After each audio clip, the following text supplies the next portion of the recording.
harus pakai materai fisik, apakah bisa pakai e-materai? Selama tahap proses usul NIP nih, masih bisa nggak sih menggugurkan status kelulusan peserta, Bu? Itu misalnya ditemui ada bahan yang tidak sesuai BTS ya, bahan tidak sesuai, itu akan kami.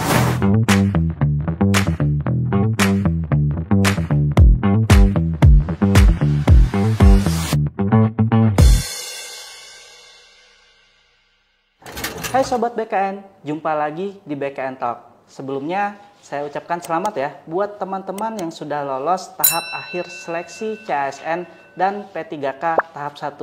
Gimana nih, udah bisa tidur nyenyak belum? Atau jangan-jangan udah ada yang bikin syukuran ya?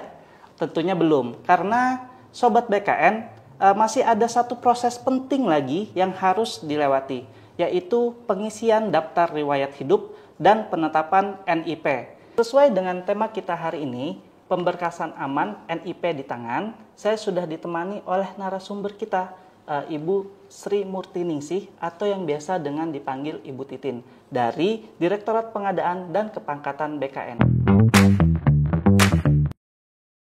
Selamat datang Bu Titin, apa kabar Bu? Terima kasih Bu Mas Edo, Ya. Alhamdulillah kabar baik. Oke, nah Bu, kalau sudah 100% submit berkas DRH, apakah otomatis menjadi ASN, Bu? Nanti dulu dijawabnya. Tentunya dari media sosial BKN ternyata masih banyak Sobat BKN yang bingung nih terkait teknis pengisian DRH, lalu dokumen kelengkapan dan masih banyak hal lagi yang berkaitan dengan pemberkasan dan penetapan NIP. Nah, biar nggak bingung, tonton terus obrolan kami sampai akhir dan jangan lupa untuk like, komen, dan subscribe channel YouTube kami. Oke, baik. Bu Titin, kita mulai ya. Langsung, pertanyaan tadi Bu, balik lagi. Emang kalau udah pemberkasan, apakah otomatis mendapatkan NIP Bu dan jadi ASN langsung? Belum tentu Mas Edo, karena memang walaupun sudah lulus sampai dengan tahap akhir, tetapi kan masih ada proses ya. Proses usul penetapan NIP yang tentunya dilakukan sesuai dengan jadwal yang dikeluarkan oleh Panselnas. Jadi artinya di dalam proses itu masih ada proses-proses selanjutnya. Karena perlu validasi, verifikasi yang dilakukan oleh instansi dan kami dari tim BKN.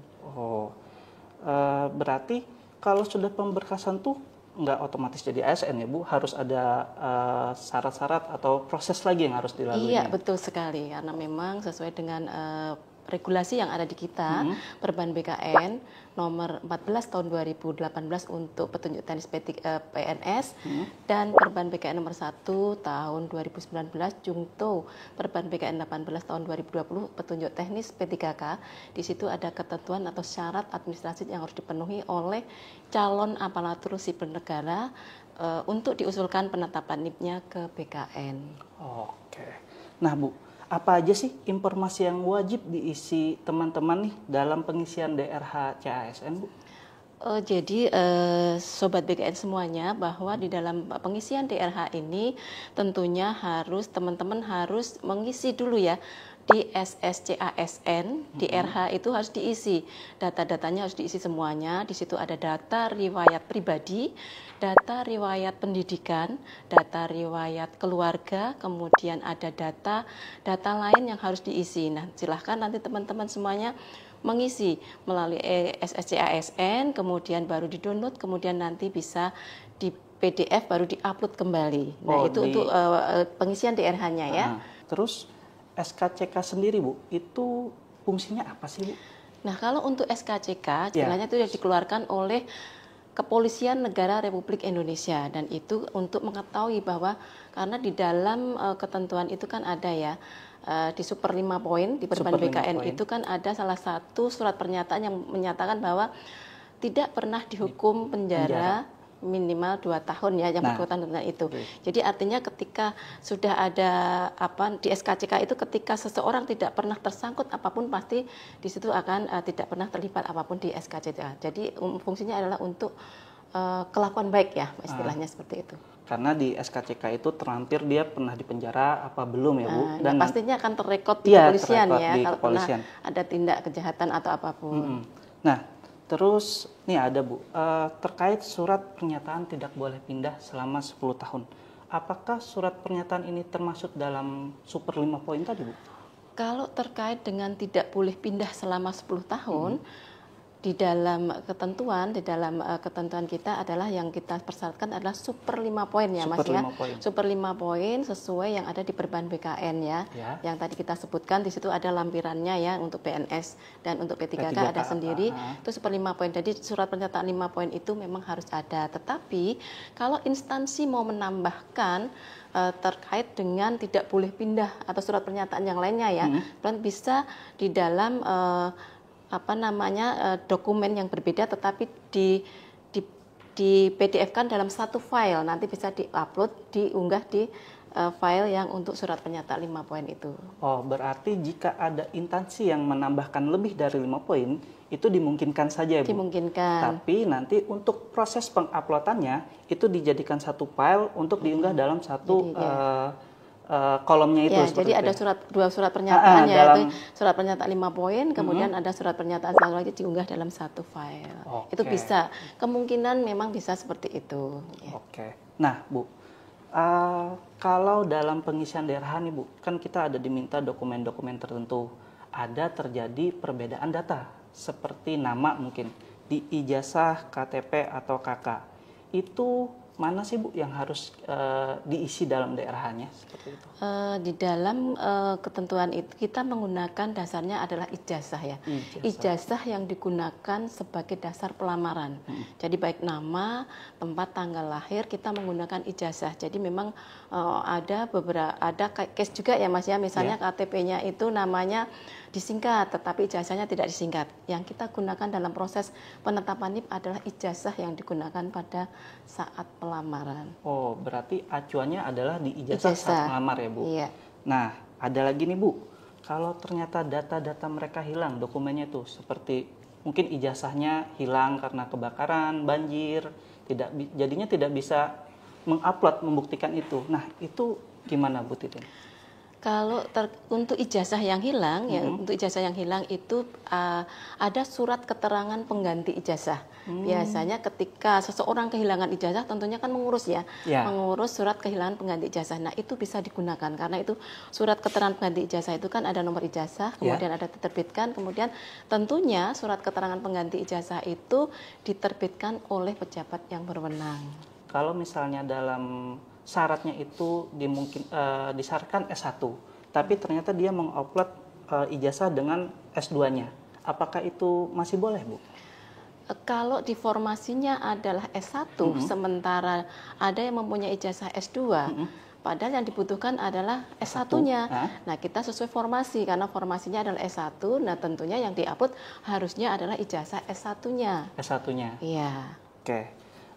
Ada lagi nih Bu Titin, banyak nanya nggak apa-apa ya Bu? Nggak apa-apa, silakan. Oke. Dalam surat pernyataan itu yang 5 super pernyataan, kan ada peserta yang nanya harus pakai materai fisik, apakah bisa pakai e-materai kayak sebelumnya? Nah, itu gimana ya Bu Titin? Kalau terkait, ya memang ada 2 dokumen yang harus ada materainya ya, Sobat BKN semuanya ya. Jadi yang DRH itu kan juga harus ada materainya, sesuai dengan ketentuan Perban ya. Materainya, kemudian dari super 5 poin itu juga harus ada materainya dan ditandatangani. Nah, untuk materai ini bisa menggunakan materai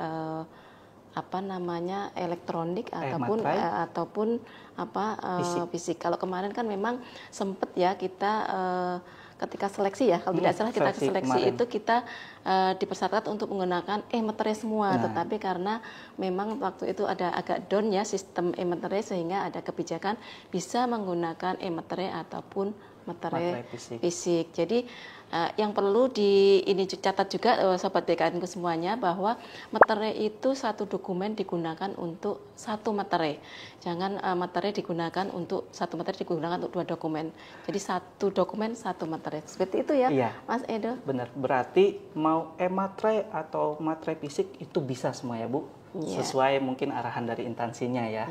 Oke. Nih, terus ada lagi nih Bu. Jika sudah submit di DRH nih, ternyata ada kesalahan dalam pengisiannya Bu, itu masih bisa diperbaiki kembali nggak sih Bu? Kalau sudah submit di DRH ya, artinya itu kan nanti akan masuk ke instansi terlebih dahulu ya. Benar. Nanti ketika ada kesalahan, kalau memang itu sudah dikirim ke BKN, kami di BKN kan akan melakukan verifikasi validasi ya terkait usul penetapan NIP. Kami akan mencocokkan nih dokumen yang diupload dengan data usulan yang diinput di SIASN. Ketika ditemui ada DRH misalnya atau dokumen lainnya yang tidak lengkap, kami akan masih bisa mem-BTS-kan. Artinya by system akan di-BTS-kan dengan diberi keterangan BTS-nya apa-apa tidak sesuai, kembali ke instansi. Instansi nanti akan memperbaiki. Ketika diperbaiki nanti baru bisa kami verval kembali. Verval kembali ya. Iya. Oke. Nah, kita nih Bu sudah mengumpulkan beberapa pertanyaan dari media sosial dan akan kita rangkum dalam satu video nih yang bernama segmen Emang Boleh Tanya-Tanya Sul. Oke, berikut adalah videonya.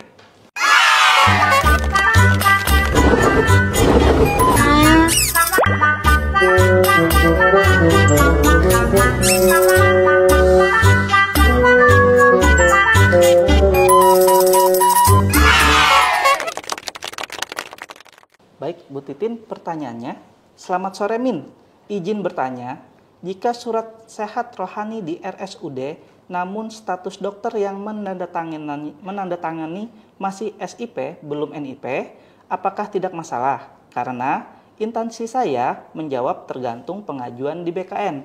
Nanti mempermasalahkan atau tidak ya Min? Gimana tuh Bu? Untuk terkait dengan surat keterangan sehat jasmani rohani ya Mas, bahwa itu yang dikeluarkan, yang ditandatangani ya oleh dokter yang berstatus PNS dan dokter yang bekerja di unit pelayanan kesehatan pemerintah.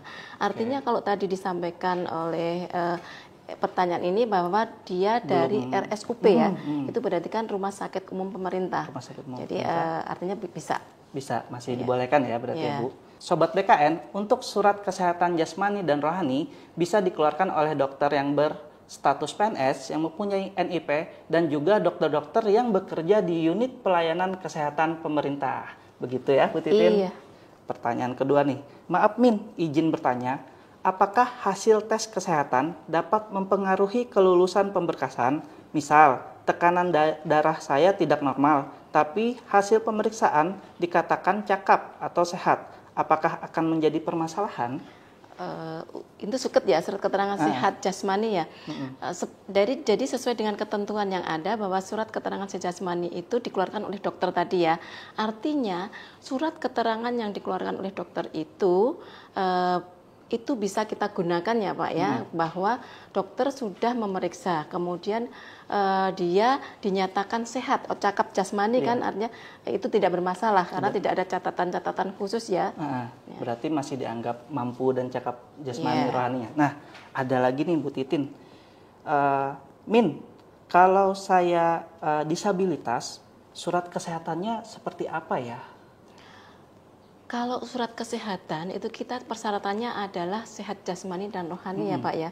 Jadi secara umum dalam pemberkasan penetapan NIP ini yang dipersyaratkan secara administrasi adalah kesehatan jasmani dan rohani. Artinya sama dengan apa yang berlaku untuk yang non disabilitas. Berarti masih surat kesehatannya perlu apa tidak usah Bu untuk yang disabilitasnya? Harus Mas, karena kan memang di perban kita berbunyi bahwa syarat usul pemberkasan penetapan NIP itu ada beberapa ya. Tadi ada pas foto, kemudian ada ijazah dan transkrip nilai, kemudian ada isi DRH, kemudian ada SKCK, surat keterangan sehat jasmani rohani, kemudian ada surat super 5 poin, kemudian bebas nafsa, kemudian ada SPRP. Nah itu yang harus dipenuhi semuanya. Sama, oke. Iya. Baik Sobat BKN, berikut tadi penjelasan dari Ibu Titin ya terkait pemberkasan DRH. Pertama, Sobat BKN harus memenuhi syarat-syaratnya dulu tadi ya Bu, seperti ada pas foto berlatar warna merah, transkrip nilai dan ijazahnya ya Bu, terus ada pengisian DRH, 5 pernyataan super tadi ya Bu, super 5 poin, SKCK, dan surat keterangan sehat jasmani, rohani, serta bebas nafsa ya Bu. Oke, sekarang kita akan masuk ke proses dan persyaratan penetapan NIP CASN. Bagaimana proses penetapan NIP CASN mulai dari instansi ke BKN dan sebaliknya hingga ke peserta? Iya, baik. Usul penetapan NIP ya ke BKN, baik untuk instansi pusat ataupun instansi daerah, tentunya dari instansi sudah menyiapkan ya teman-teman Sobat BKN sudah mengisi DRH, selesai kemudian baru akan dilanjutkan dengan usul penetapan NIP-nya. Tentunya semuanya yang melakukan ada dari instansi. Ketika proses DRH itu sudah selesai, instansi akan melakukan verifikasi terlebih dahulu ya, verbal terhadap dokumen-dokumennya tersebut sebelum nantinya submit ke BKN secara sistem di SIASN ya. Nah, ketika instansi sudah submit ke BKN, nanti kami dari tim BKN baru akan bisa melakukan verifikasi validasi usul penetapan NIP yang dilakukan oleh instansi. Nah, tentunya di dalam kami melakukan verbal itu kami akan mencocokkan, memverifikasi validasi dokumen yang diunggah tadi dengan data usul yang diinput di SIASN ini sesuai atau tidak. Kalau data dokumen dan data usulnya itu sesuai, tentunya kami akan MS-kan sehingga kami akan segera terbitkan menjadi NIP-nya ya, terbitkan pertek NIP-nya. Kalau itu misalnya ditemui ada bahan yang tidak sesuai BTS ya, bahan tidak sesuai, itu akan kami kembalikan by system melalui SIASN. Nanti instansi akan melengkapi, setelah dilengkapi baru dikirim kembali ke kami akan verbal kembali. Nanti ketika sudah semua dokumennya itu sesuai, kita MS, kemudian kita pertekin NIP-nya. Secara sistem ketika sudah dipertekin NIP nanti ada tanda tangan, kita ditandatangani, nanti baru instansi segera dapat menindaklanjuti untuk melakukan pengangkatan sebagai CAS. Oke, nah pertanyaan lanjutan nih Bu, dokumen apa saja sih yang menjadi syarat utama untuk penetapan NIP? Baik, jadi Sobat BKN semuanya, dokumen untuk pemberkasan usul penetapan NIP itu ada beberapa ya. Yang pertama tadi pas foto belakang merah, kemudian ijazah dan transkrip nilai yang digunakan pada saat melamar, kemudian ada super 5 poin, itu ditandatangani ya dan bermeterai, kemudian ada SKCK, ada surat keterangan sehat jasmani, surat keterangan sehat rohani, kemudian ada surat keterangan bebas nafsa, ya kan? Kemudian ada SPRP itu nanti dari instansi ya, surat rencana penempatan pegawai. Jadi ada beberapa dokumen yang memang itu harus dilengkapi. Oke Bu. Nah Bu Titin, selama tahap proses usul NIP nih, masih bisa nggak sih menggugurkan status kelulusan peserta Bu? Iya, jadi kemungkinan itu masih ada Mas Edo. Jadi kemungkinan masih ada yang bisa menggugurkan. Apa aja sih Bu kemungkinan yang menggugurkan status kelulusan peserta itu? Jadi Sobat BKN semuanya ya, jadi tentunya bagi kalian yang sudah dinyatakan lolos ini tentunya tadi sudah disampaikan dari awal ya Mas Edo ya, bahwa semangat ya, selamat ya, sudah barangkali sudah ada yang syukuran, tetapi memang masih ada proses lagi yang harus dilalui, yaitu penetapan NIP, apakah bisa ditetapkan NIP-nya atau tidak. Kalau itu semuanya memenuhi persyaratan sesuai dengan yang disyaratkan di dalam regulasi, jadi tentunya akan kami tetapkan. Tetapi ada ketentuan dari Permenpan RB ya, peraturan Menpan nomor 6 tahun 2024 tentang pengadaan calon aparatur sipil negara. Di situ disebutkan bahwa di salah satu pasalnya, pasal 54 ayat 1 Permenpan nomor 6 tahun 2024 bahwa PPK dapat membatalkan kelulusannya apabila ditemui beberapa hal ya. Satu misalnya calon pelamar itu mengundurkan diri. Itu kan bisa PPK membatalkan kelulusannya ya, karena tentunya ketika mengundurkan diri itu kan ada alasannya ya, kenapa mundur, seperti apa. Kemudian yang kedua, dianggap mengundurkan diri karena tidak menyampaikan kelengkapan dokumen dalam batas waktu yang telah ditentukan. Jadi ini instansi bisa menganggap bahwa dia dianggap mengundurkan diri karena kan ada batas-batasnya waktu ya.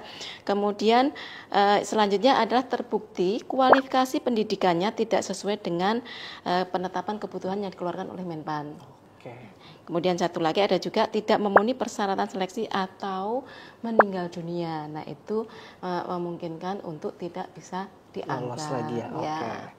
Nah, Sobat BKN, sudah jelas ya pembahasan tentang pemberkasan dan penetapan NIP ini. Ingat, teman-teman bisa nggak lolos loh dalam pemberkasan ini karena satu, mengundurkan diri, dua, dianggap mengundurkan diri karena tidak melengkapi dokumen sampai batas waktu yang ditentukan. 3. Karena kualifikasi pendidikannya tidak sesuai dengan yang ditentukan oleh Menpan. 4. Tidak memenuhi syarat seleksi. Dan kelima, karena meninggal dunia. Begitu ya, Bu Titin? Betul. Baik. Terakhir nih, Bu Titin, sebelum kita akhiri, kita main games dulu ya. Oke. Nanti saya akan sebut beberapa pernyataan Ibu Titin yang akan menjawab fakta atau opini. Siap, Bu? Siap. Oke, pertama. Pengisian daftar riwayat hidup di SSCASN berkas yang sudah diunggah dan finalisasi tidak dapat diubah lagi. Fakta atau opini? Opini. Opini. Kenapa tuh, Bu? Ya, karena kan untuk DRH, isian DRH itu kan itu nanti masih masuk ke instansi ya. Jadi instansi nanti akan melakukan verba, kemudian baru disubmit ke kami BKN. Nah, nanti ketika sudah di BKN, ketika kami temui misalnya di DRH itu, misalnya ada salah satu dokumen yang belum salah tempat, salah kamar, nanti kami akan bisa BTS-kan melalui by system, ataupun misalnya ada satu dokumen yang menguploadnya keliru misalnya. Nah, ini kami akan konfirmasikan ke instansi BTS. Jadi bisa BTS, by system nanti akan dilengkapi oleh instansi. Oke. Baru dikirim kembali ke BKN. Baru dikirim. Pertanyaan kedua nih, Bu. Penetapan NIP dilakukan oleh masing-masing instansi tempat calon ASN melamar. Opini atau fakta? Opini ya, Opini. karena untuk penetapan NIP itu yang menetapkan NIP adalah BKN, Mas. Oh, penetapan. Jadi usulannya adalah dari instansi. Instansi mengusulkan ke BKN, nanti yang menetapkan NIP-nya adalah BKN. Oke. Terakhir nih, Bu. Proses penetapan NIP oleh Direktorat Pengadaan dan Kepangkatan BKN lebih cepat dengan adanya digitalisasi sistem pemberkasan. Fakta atau opini? Fakta. Fakta. Karena Kenapa memang digitalisasi ini akan mempercepat ya, mempercepat kita dalam proses verifikasi validasi, karena kita tidak bisa melakukan dimanapun pekerjaan itu ya, karena kalau dulu masih dengan non digitalisasi masih sama berkas, artinya itu kan akan memakan waktu lama, jadi lebih efisien, lebih cepat, sehingga bisa prosesnya akan lebih cepat. Lebih satset berarti ya, Bu? Satset. Oke. Baik, Bu Titin, terima kasih sudah hadir di BKN Talk. Sebelum penutupan, terakhir nih, Bu, ada pesan nggak sih untuk calon ASN, pelamar, atau instansi yang melakukan pemberkasan ini? Baik, terima kasih Mas Edo dan Sobat semua BKN, bahwa saat ini kan masih proses pengisian DRH ya untuk CPNS. Nah, artinya teman-teman semuanya, sobatku semuanya, untuk mencermati dokumen apa saja yang memang harus dilengkapi. Ini sebagai dasar nanti untuk diusulkan penetapannya ke BKN. Artinya dokumen-dokumen yang sobat semua upload dan unggah itu kalau sesuai dengan yang dipersyaratkan, tentunya akan memudahkan kita juga untuk proses penetapan NIP-nya. Juga mungkin bagi kawan-kawan dari instansi baik pusat ataupun daerah, juga kami mohon kerjasamanya di dalam usul pemberkasan penetapan NIP-nya ini agar sesuai dengan waktu yang sudah dijadwalkan oleh Panselnas. Seperti itu ya Mas Edo ya. Oke, baik. Terima kasih Bu Titin atas Sama-sama, pesannya. Mas Edo. Nah, untuk Sobat BKN, sudah paham kan betapa pentingnya untuk pengisian DRH dan penetapan NIP? Mudah-mudahan Sobat BKN semua bisa lulus ya, diberi kelancaran dalam mengisi DRH-nya. Jangan lupa untuk follow dan like akun media sosial kami yang lain seperti di Instagram, Facebook, X, dan TikTok untuk mendapatkan info menarik lainnya terkait ASN. Saya Edward Malik, pamit undur diri. Assalamualaikum warahmatullahi wabarakatuh. Terima kasih, Tin.